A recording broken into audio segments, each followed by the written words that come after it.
Muted. You're Good morning. It is May 3rd. How do we get to May? Oh, And we are reading today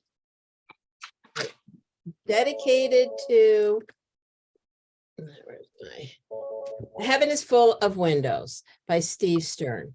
So first tell me, did you like it? Yes. Yes.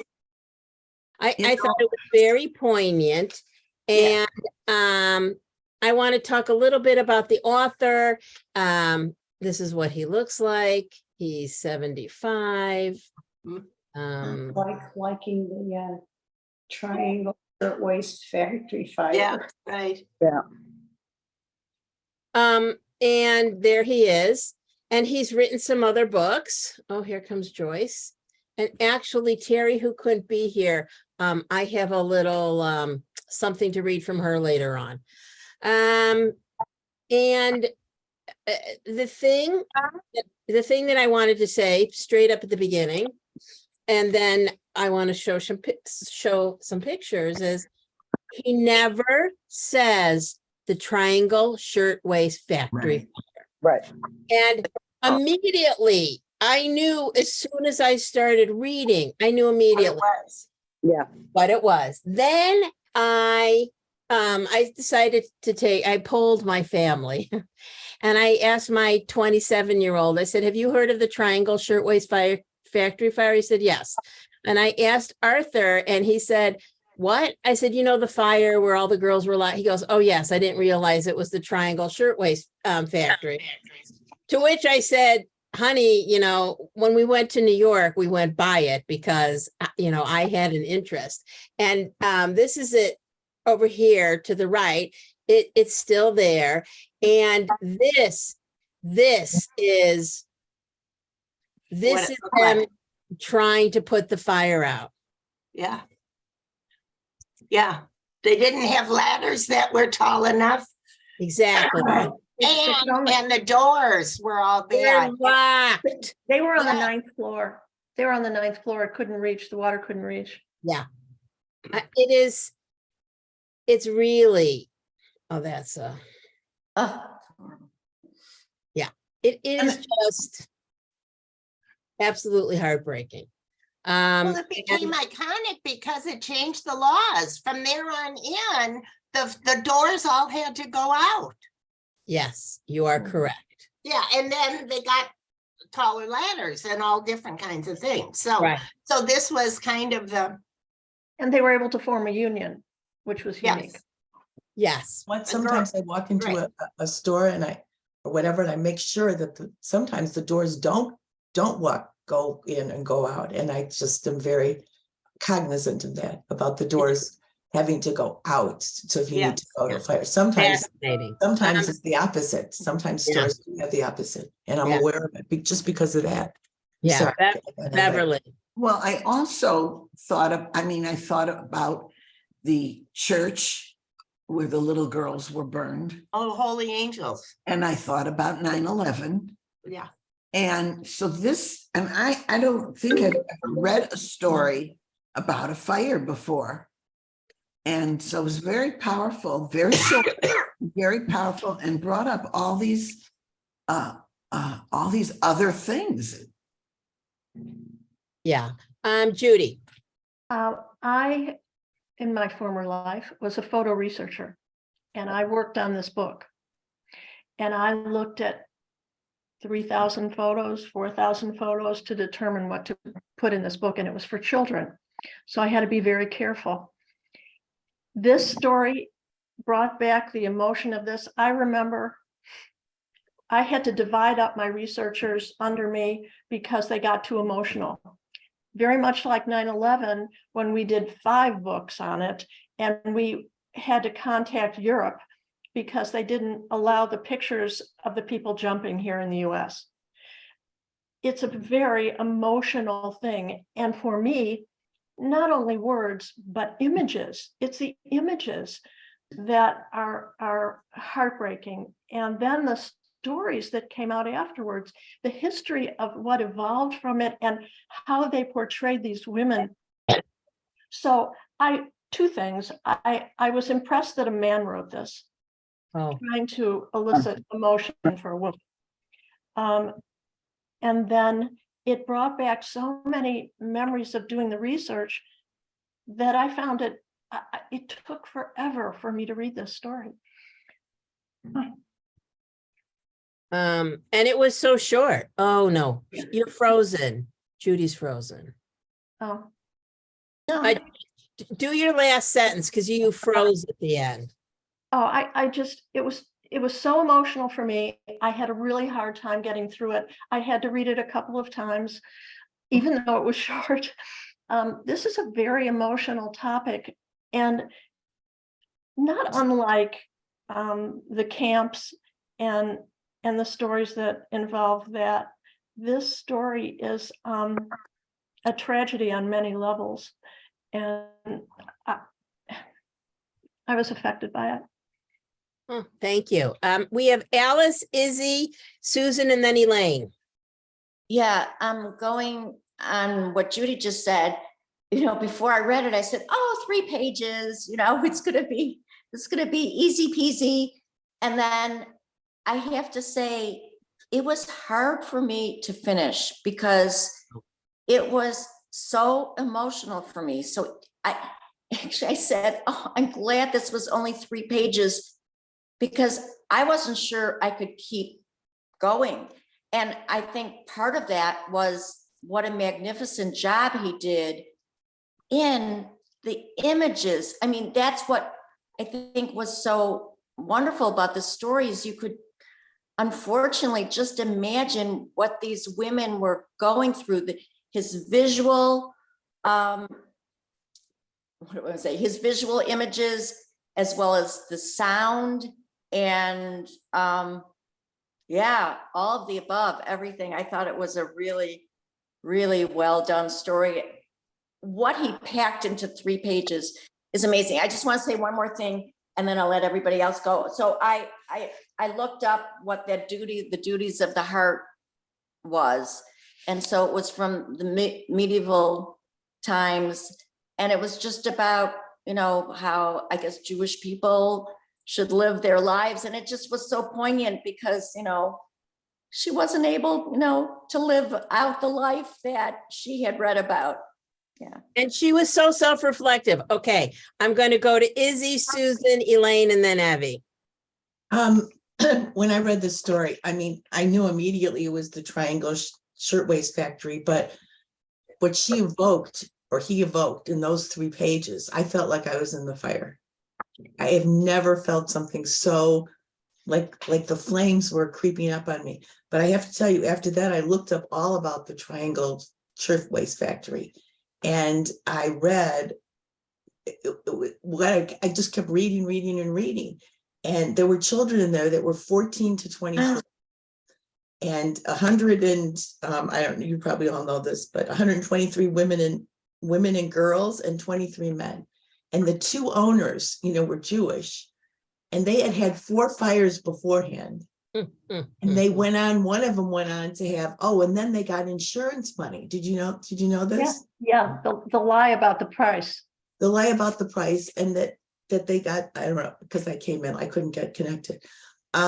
It was just unbelievable. But I'll tell you what else I got out of it is they were 14 years old, the labor laws. And then I just remembered on the news about Iowa's changing the national restrictions for hazardous works for kids 14 and older. And and also the parents don't have to tell the truth or something in there that they just, their parents don't even, they can just say their kid's 14 and put them to work for 8 hours a day, 6 days a week. It's unbelievable. But you know what else is worse? Illinois has the same thing. You can work as young as 14 years old in Illinois. I looked out all these states. Illinois also. You can get a worker's permit and work, but their restrictions are a little bit less. You can work no more than 4 hours a day, Monday through Friday, but you can work 8 hours Saturday and Sunday. At 14 years old, you can get a worker's permit in Illinois. Yeah. I did not know that. Hey, listen, I don't want to bring up our iPhones and the little kids who are making, in China, what their worker laws are. That's a I story tell for you, another day. it just broke my heart. I thought it was just Iowa, but then I hear it's just Iowa, Minnesota, all these states. We're going backwards. Yeah. I was infuriated. Sorry. Susan, wait a minute. Susan, then Elaine, then Abby. Okay. Well, I too found this story so poignant and heartbreaking in so many ways, just like everybody else. And I read it over twice Me too. because there's so much that he packed into this. I knew immediately it was the Triangle Shirtwaist Factory. Any of us, who know anything about anything know about that.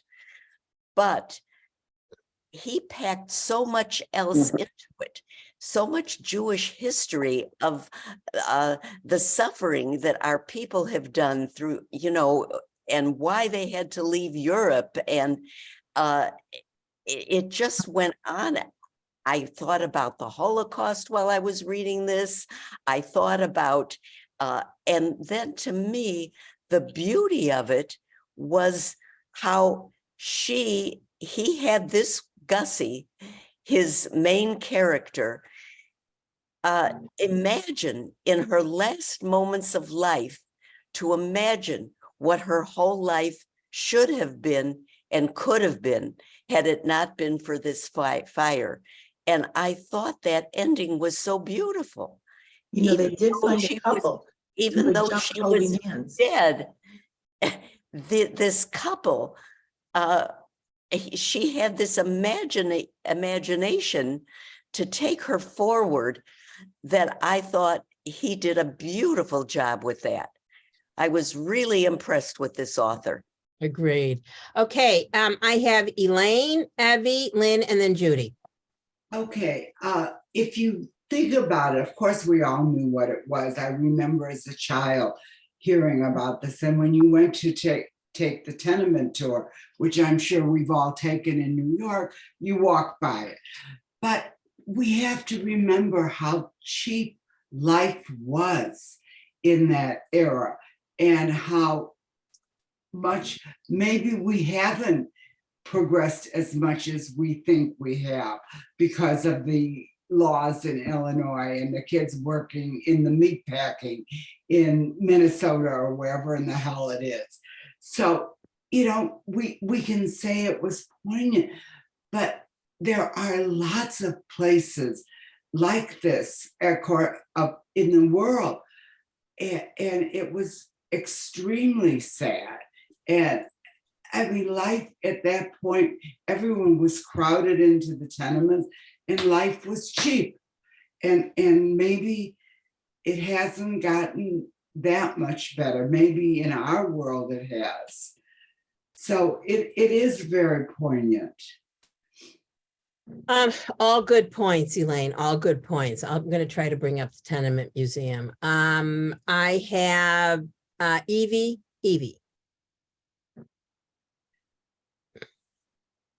I had a very hard time with the visuals, and I was going to more recent history. And as people were talking, all of a sudden I had a flashback. I think I must have been about 11 or 12 years old, and I was home and sick for a while. And there was a fire at one of the, I think it was a Catholic Yes. school. Our Lady. Holy Our Angels. Lady of Angels. I'm sorry. I don't remember the name of it, but I remember that. And also more recently, and maybe somebody already said that because I tuned in late, the fire in one of the nightclubs, I think in maybe New Orleans or one of the more southern states. But I also remember a number of times coming home. We lived for a while, we lived in an apartment hotel that my mother managed.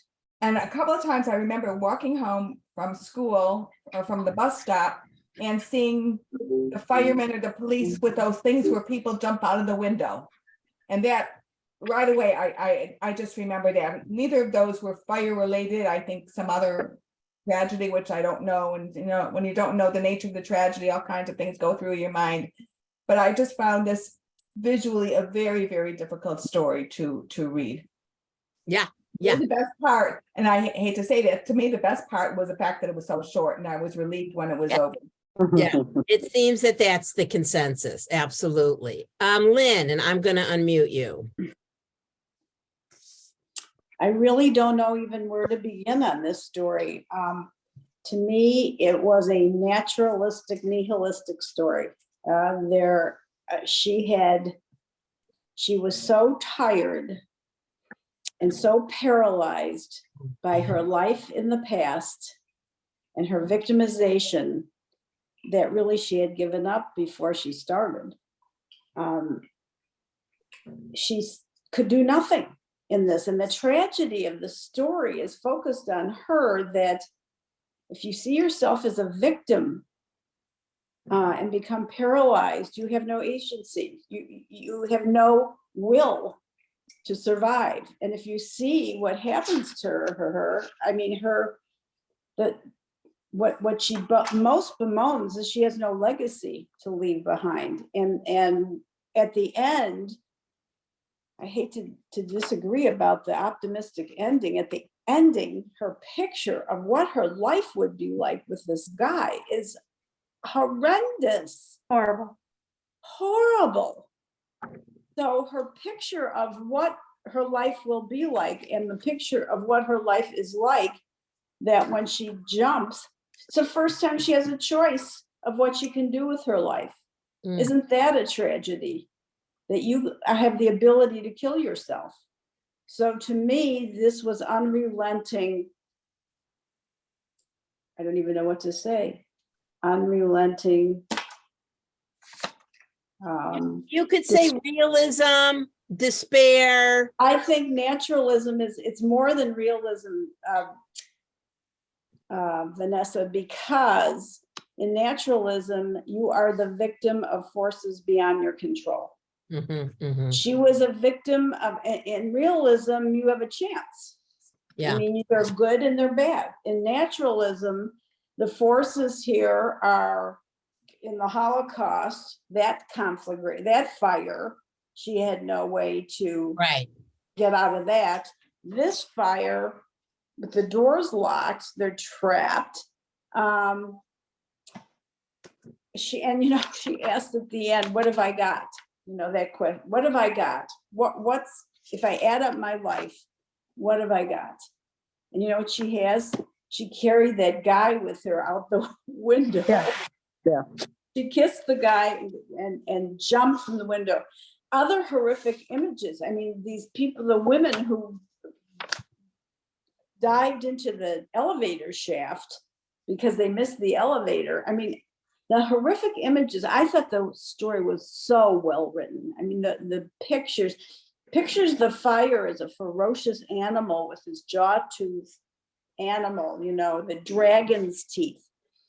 It's sort of, it's a horrific image of what people, I mean, this story to me is a protest story. I mean, it's a story that calls for reform and what people do. But the thing is,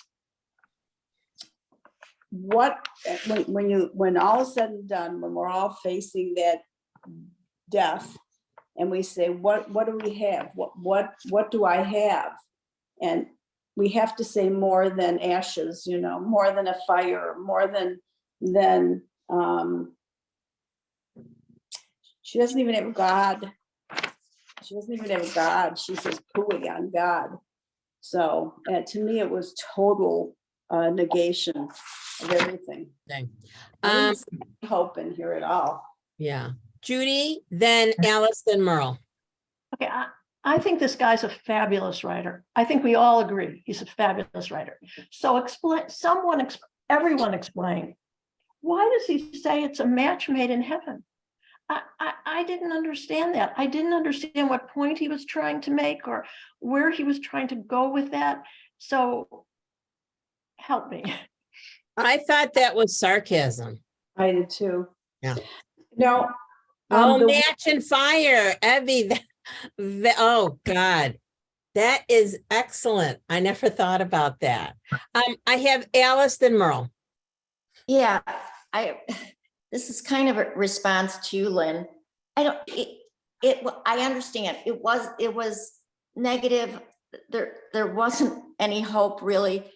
But what I got out of at the end is that, well, no matter what your life it has been or will be, it was life. And this is what she, I mean, maybe it's not what you or I or any of us on this Zoom would look forward to, but it was kind of what she expected for her life. And to me, it was like, it was tragic, but it was like, she was, in her mind, she was going through, well, this is what my life will be like. Not that it was like so rosy, but that it would be life. I mean, and then obviously it was, tragically cut short, but I felt like, yeah, at the end of, she obviously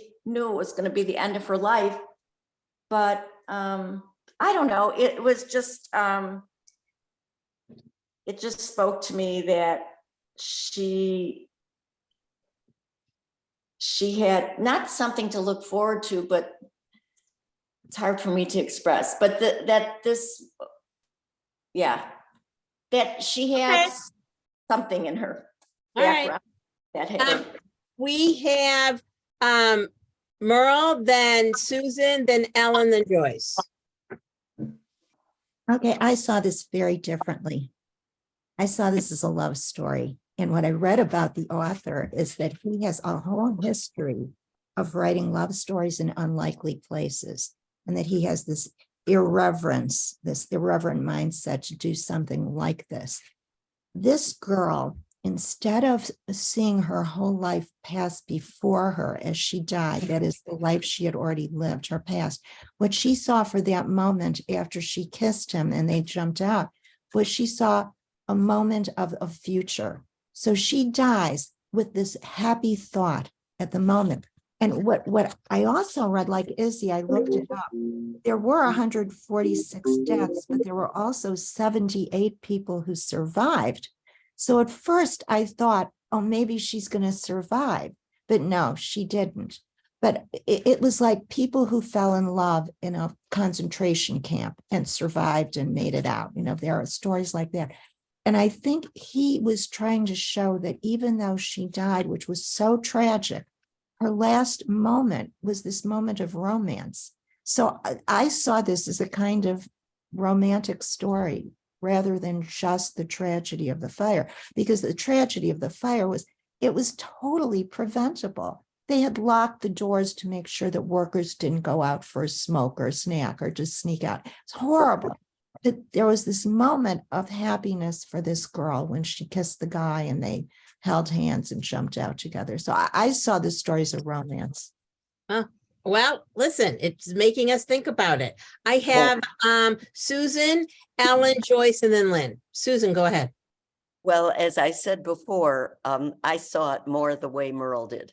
Not that the whole story was romantic or beautiful, but the fact that she had the ability at the end to imagine a life in the future, even though she knew there was going to be none.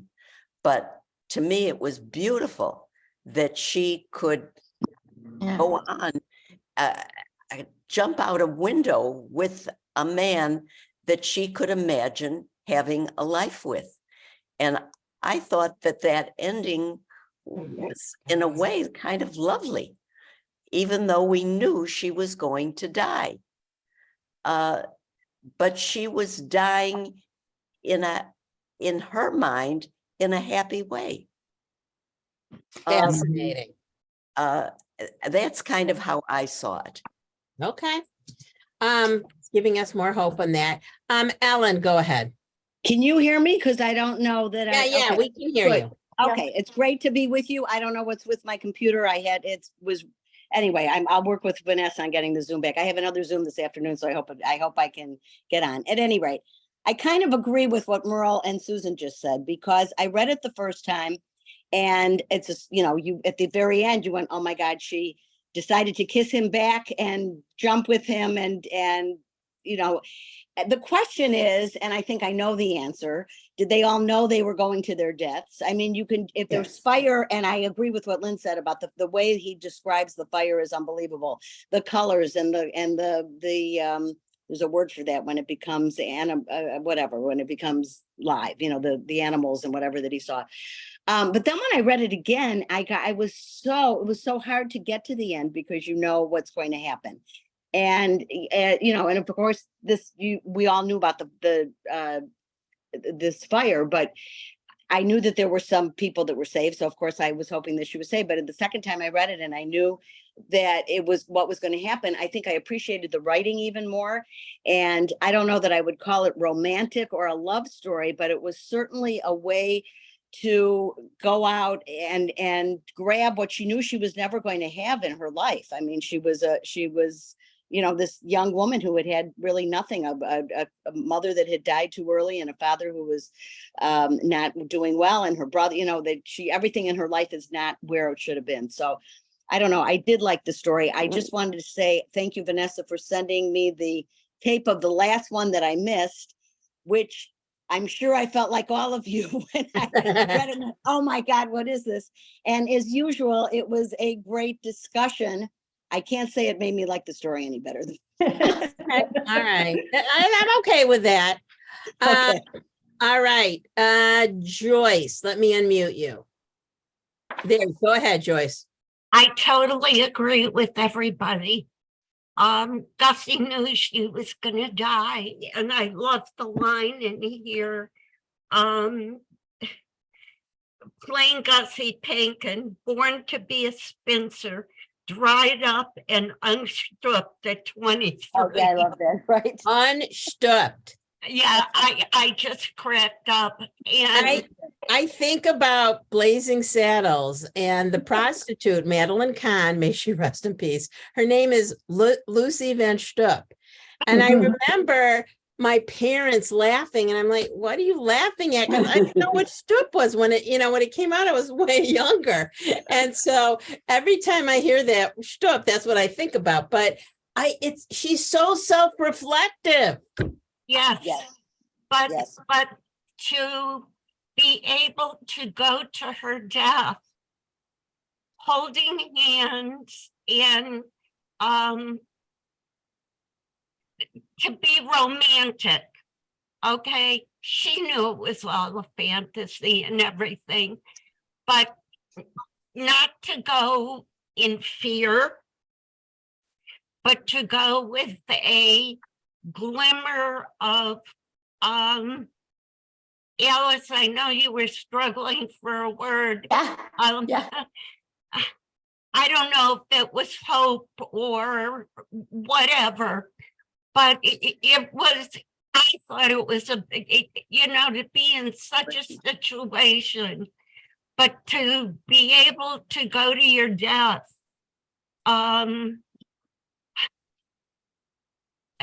to stay with the happy thought, that's wrong too, but she wasn't desolate. She was, she had a dream, and she was holding hands with him, and then the worker at the end, when he looked at the two of them and said, a match made in heaven. Yeah. I mean, it was so poignant, even if it wasn't true. I mean, everybody has their fantasies, and I give her credit for trying to fulfill or dream about one of hers, and to go to her death trying to well, you all know what I'm trying to say. Yeah, absolutely. I totally get that. For it. Yeah. I have Lynn, Izzy, and then Evie. So I will buy some of this. but I won't buy all of it.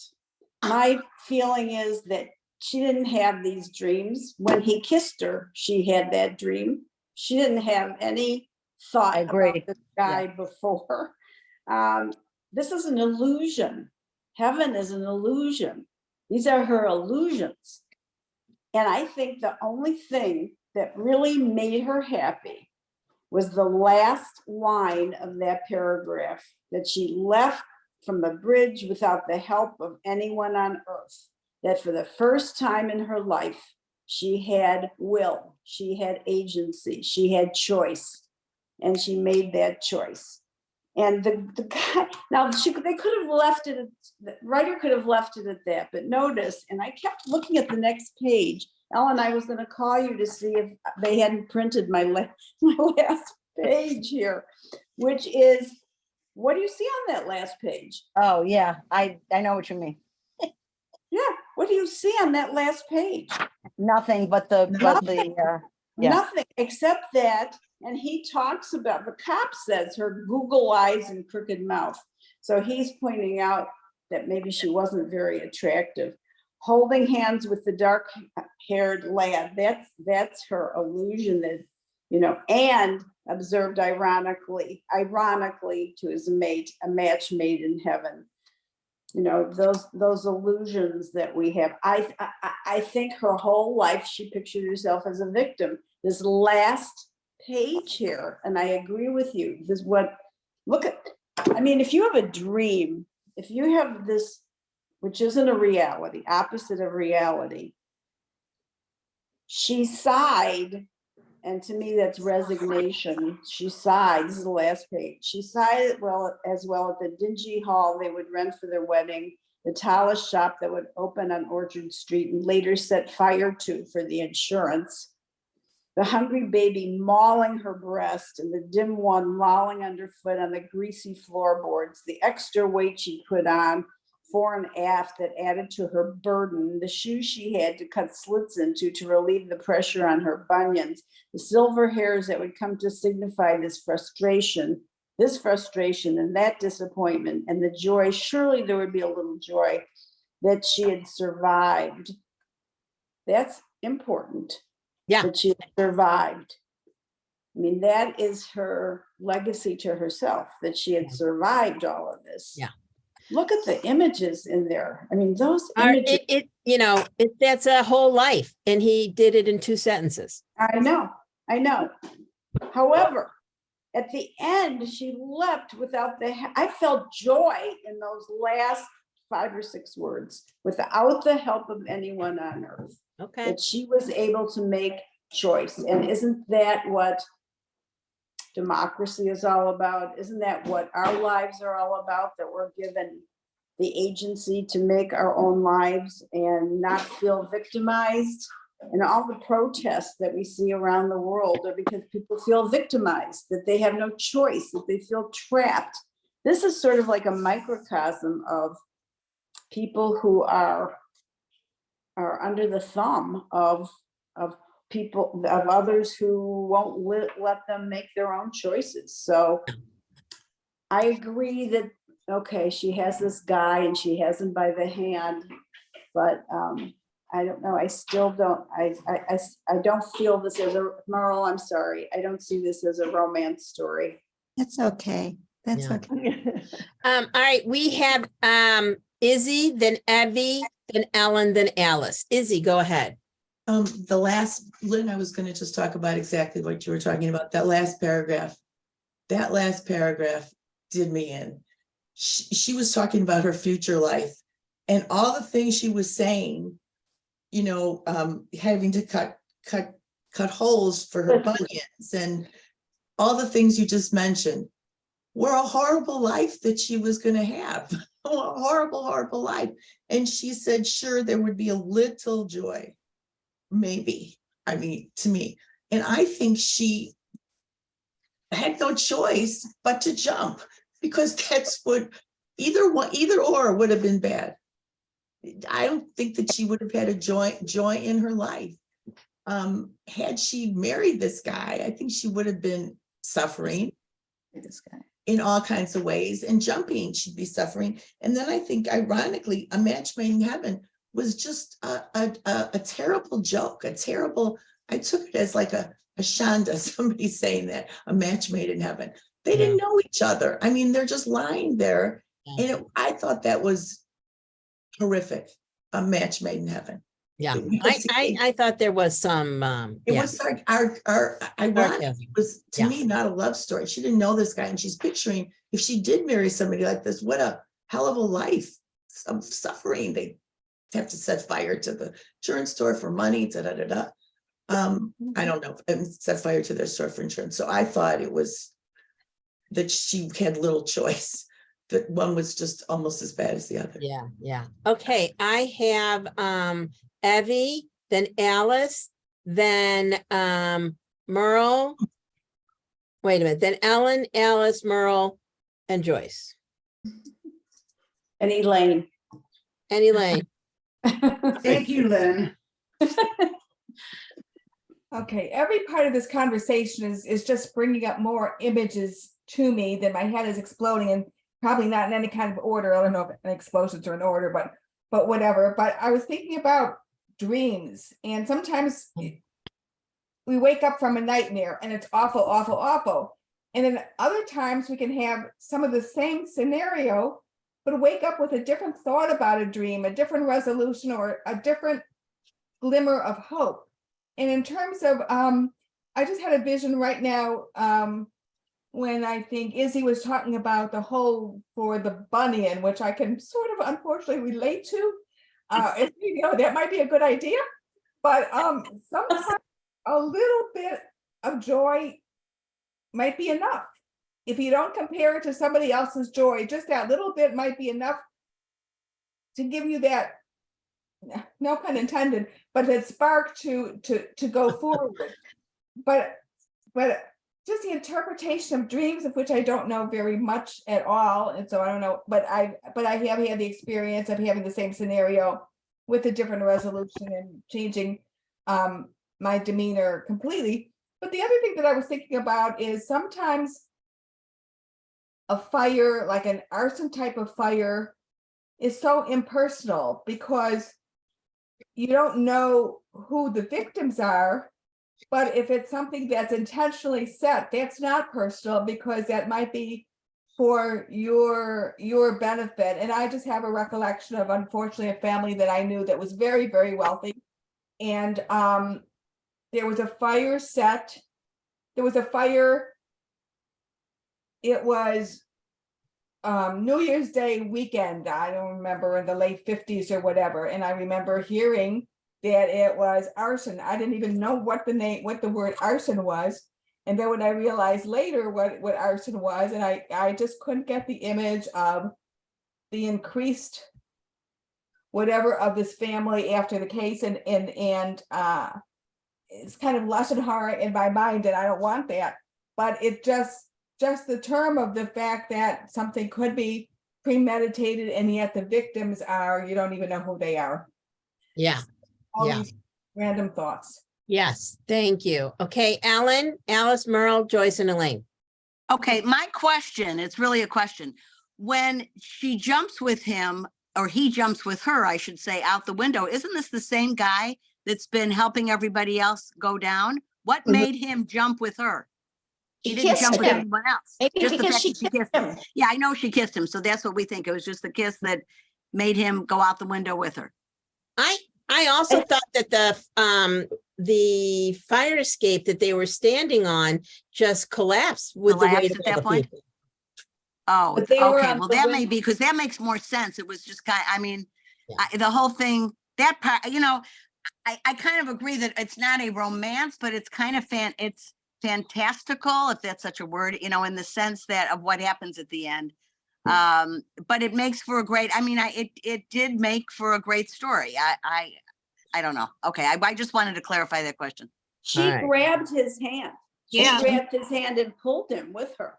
Oh, she grabbed the, Yeah. Did I miss Yeah, that? she wrapped her fingers about the hand of the chivalrous boy and leapt from the ledge. So who knows? Okay, if- I read the part there. about, I remember the part about the policeman down, you know, after they're on the ground, saying something about their hands entangled, but all right, I'll go back and look at that. Thank you. All right, Alice. Yeah, I might be repeating myself, but we're focusing on that last big paragraph, which I think is, very important. And again, Lynn, you used the word illusion. I don't think it was illusion. I think it was, well, the way I think of illusion, I think it was very realistic. What she had she and her family had already been through and survived. And she knew that her life was never going to be rosy, and she wasn't ever going to live in a nice house in the suburb. She was realistic. She even said something about that. She knew that he would make a horrible husband, but it was just, to me, it was just her grasping in her last few moments of life, any life, what life would be like. Right. And Alice, you say she's dreaming about life in the suburbs. She's dreaming about going to the theater because her friend has a thing signed by the theater. I don't think she can even see beyond the Lower East Side. No, that's what I'm saying. Yeah. That's what I'm saying. She knew the life.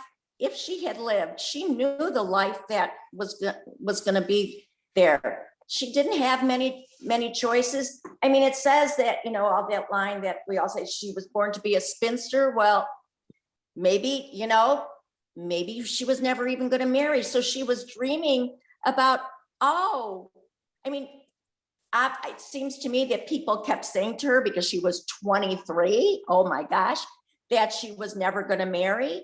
So here in her last moments of life, she's imagining if she did marry, what her life would be like. To me, it wasn't hopeful, it was tragic, but it was a woman in the very last moments of her life, just having a life. Alice, I totally agree with you. I have Alan. Wait a minute. No, I don't. I have Joyce, Elaine, Judy, Beverly, and Merle. Joyce, go. I don't think she ever, or maybe she did, I don't know, ever dreamed of having a married life and children and whatever.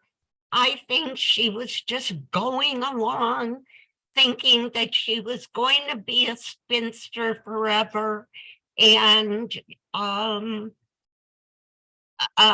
working in the factory, and that was going to be her life until she kissed this pisser of a boy and then took it upon herself to grab his cheeks and kiss him full on the lips. And it only took a few seconds for her to imagine all this other stuff. This happened in a matter of seconds. This wasn't a prolonged saga. She had seconds to do this and then grab his hand, and they leapt together. Yeah. Elaine. Okay, I have a different take on this. I think the confusing thing is that it is a real life event that the author wrote about many years later. So maybe it is a metaphor for life. And I think that we are putting too much into this person who obviously is a mixture of the women who died in the horrible event. But I think it's sort of a metaphor for that time in one's life, or we can think about it in today's world, like Lynn said, when you have a choice, she finally had a choice. And I think the author is trying to tell us, no matter what life is, you still have a choice. And I think we're getting confused because it's a real life issue, but I think maybe he is trying to tell us something in his writing that is more realistic than just the story, if that makes any Interesting, sense very at all. interesting. Wait a minute, Judy. Okay, I think she took agency and became the hero of the story. She decided this was her moment. She didn't have agency before. She had agency now, and I think he made her the hero. She decided, she went through her mind about what her future was going to be and about what she could do now. There was fire all around her. There was death. There was smoke, and decided to make the choice to jump on her own. And I think that was the import of this concept that he had. And that's why I was so amazed that it was a man that wrote it, because she did have power over her own life ultimately, and she took it.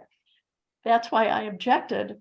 I think the last paragraph about the cop uncovering their bodies was to tell us that they both had died. But I was really not happy.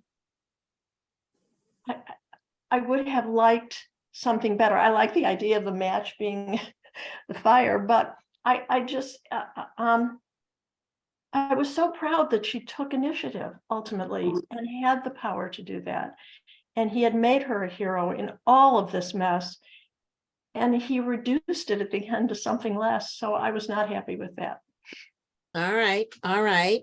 Beverly, wait a minute. I'll unmute you. Oh. There you go. So I agree about choices, etc. But that ends before the last paragraph. And I have a little different take on the last paragraph, which now stops with her. She and the boy are dead.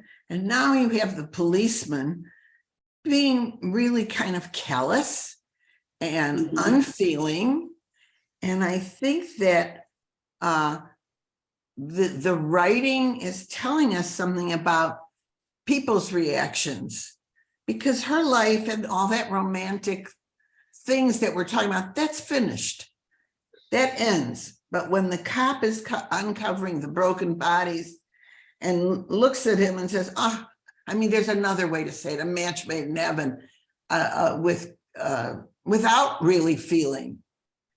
And a tone that totally changes. I mean, you could read it the other way, but that's how I see it. Yeah, yeah. Merle and then Evie. Okay, well, I thought that when she went into this relationship for the last few seconds of her life, she used the word he would be an ineffectual husband, a pisher who stole kisses from ladies in extremity. She knew what kind of a guy he was. But what I loved is that she knew at the end how she wanted to go out. And all I could remember while I was reading this was a movie in 2021 called Don't Look Up. And it was a Black comedy about. Oh, yes. They're coming toward Earth. You remember that? Leonardo DiCaprio, Kate Blanchett, Meryl Streep, Jennifer Lawrence, big budget movie. And they knew at the very end, this is it. The meteor's going to hit us now. And there's this one family that decided to have this beautiful dinner and go out drinking wine.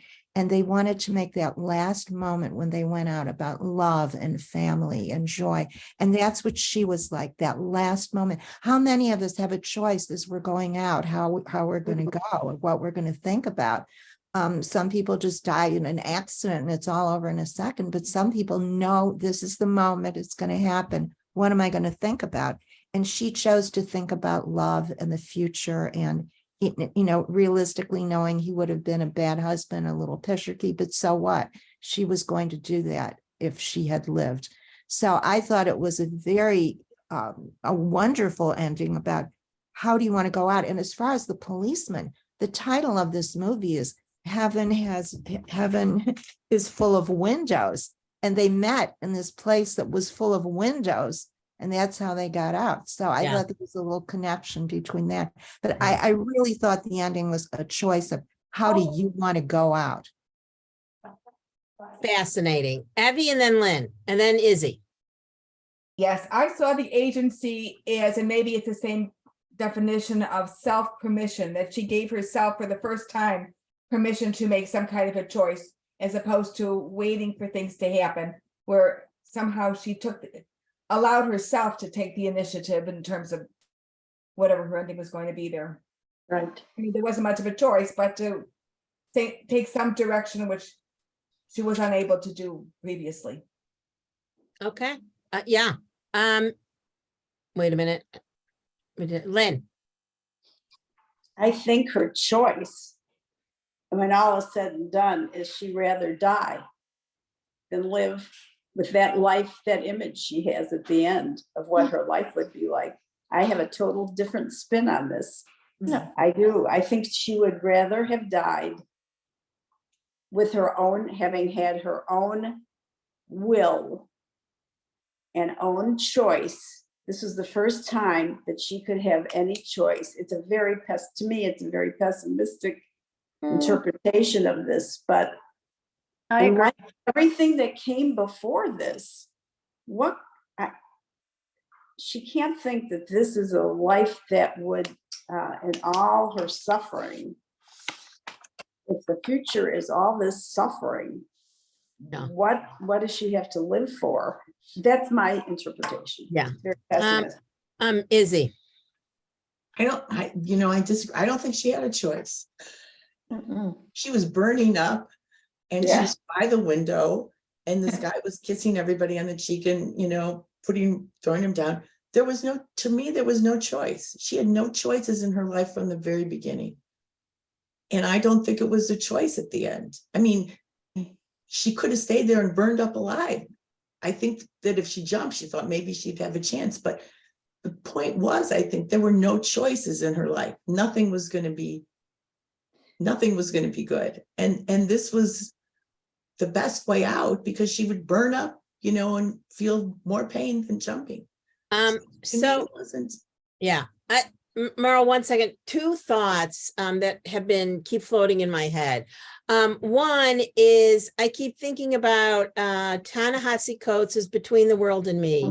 And he talks about having, being able to decide what happens to your body. And certainly the Black people in our country have not always had that justice. And these girls in the Triangle Shirt Factory, they didn't have a choice. They were chained there and the doors were chained. The other thing that I keep thinking about is, and Terry sent us this, that he's a wonderful writer, this Steve Stern, and he doesn't have a lot of books. You can look into it. You feel as if you have entered a Chagall painting, are floating above the rooftops, hovering between this world and a place so mysterious and so pleasant that it might possibly be paradise. The image of the two of them jumping out the window does remind me of Chagall, because they're like, floating, or that's the best you could say of that. So I thought that review was absolutely spot on. Merle. Okay, so, I agree with Lynn that what she's envisioning is terrible, bunions, but there's one thing she says. She would have silver hairs that would come to signify this frustration and that disappointment and the joys. And then in parentheses, she says, surely there would be a little joy. So she didn't see it as entirely horrible. There would be a little joy as she was going to have a baby and they would have a towelist shop. I mean, going out with this moment of joy, I thought was a fantastic ending. And this author has this history of a weakness for love stories in unlikely places, is what I read about him. Yeah. And an irreverent mindset to tragedy. So. All right. Yes, Judy. One of the things that it reminded me of too was the book On the Beach, where everyone knew they were going to die from nuclear fallout. This took place in Australia, I think, or or South Africa or somewhere there, Australia, I think. Yeah. And they each had to determine how they were going to end their life, or how their life was going to end by their choosing, so that they would avoid, they knew what was coming. And in some respects, that reminded me of this too. Mhm. All right. Lynn, So Merle, Yes. where do you find love in this story? In her Where's the imagination, love between this boy and this woman? in her imagination, she kissed him. This was going to be her moment. This She was going to be a spinster, but going out, she's thinking about love. That's how I saw it. And Okay. okay, I that's mean, the whole thing is poignant. We know the whole story and we've seen pictures, but that she kissed him and she's probably never been kissed. And, you know, she chose something for herself and she has agency over her body. Right. Made that. I think- agree. Lynn, she made her own decision. Yes, There's I nothing- think that that's the key to the story. Yeah, I very think powerful, you're- very totally. powerful. Alice. Yeah, listening to all of you, I was just rereading, and the first paragraph on the last page, it says Gussie imbibed the cool evening air of her oblivion. I mean, she knew she was dying and felt her fear abruptly dispelled. In its place was pure rage. I think she was so angry that she wasn't going to be able to have this horrible life. Yes, it was going to be horrible, but seriously, you don't get to choose. You don't get to choose what you're completely. I mean, we all have agency. We all have some choices, but some things are beyond our control. Absolutely. And yes, it was going to be a horrible life, but it was going to be life. Well, that's what I. But don't take you away think from the rage was that she couldn't have this horrible life? Yeah. I Yes. think she resented Yes. the fact that she had been victimized her whole life and she wasn't No. even I going to didn't have think that. this. Oh, I think No, I so. think it was rage that she wasn't going to get to live that life. And why was she not going to get to live that life? Because she was burning up. Why was she burning up? What do you mean? Lindy, who took It was her at the life Triangle away from her? Who took her life What? away from her? Who took her life away from her? Forces beyond her control that had no compassion or feeling for the little man. And that, or for whoever, or for women, or for Jews, or for any. I agree, but she still had in her mind the will to live. That's my, you know what? Okay. Yeah, you know what? It's we're at the end. Sue Roberts. Okay, so the final note is, this is the ultimate spin story. How you spin it. Interesting. It's a momentary thing. You've been given all the facts, so to speak, Yes. but the Yes. ending is the spin. What is she going to spin? How is she going to spin this? How is the story going to be spun? Is it to her advantage? Is it just another burning and, you know, like what she knew before? So to me, that's kind of what it is, reduced to the most simple terms. All right. Okay. Spin as in spinster. Very good. Oh, Susan, did you have a comment? No. Okay. So in 2 weeks, we are reading Electricity. Electricity. Electricity by Francine Pose. Okay. So it looks really interesting, and I can't wait to meet with everybody. And then we can talk a little bit more next week if we want to do our last session in person, and because that's coming up in June, and just talk about our summer hiatus. I'll see everybody in 2 weeks. Okay, take care. Thank you. Bye-bye. Bye. Bye-bye. Bye.